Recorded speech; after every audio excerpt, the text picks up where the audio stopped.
Oh, ito mga kasama namin sa mga papuntang Damam. Yan.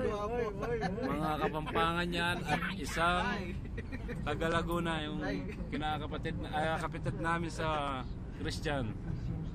May upload sa YouTube, sa Facebook. Oh, yan, papunta kami ha.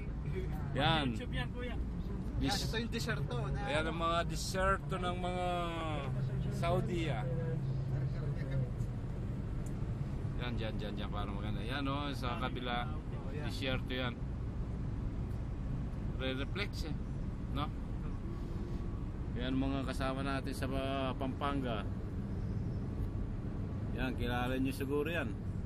Nazaret. Parang Itbulaga, si Jimmy Santos, walang malay. Pumayat na si Jimmy Santos. Hindi, tatanungin yung mga nanalo sa sa mga barangay. Sabi mo si Jimmy walang utak. Loko yung mga sila ayan, mga kababayan ng mga disyerto yung daan yan, expressway ng mga papuntang Damam yan. Yun Trabador Pilipino, nakawawa naman, nakabilad. O boss, mamaya muna baka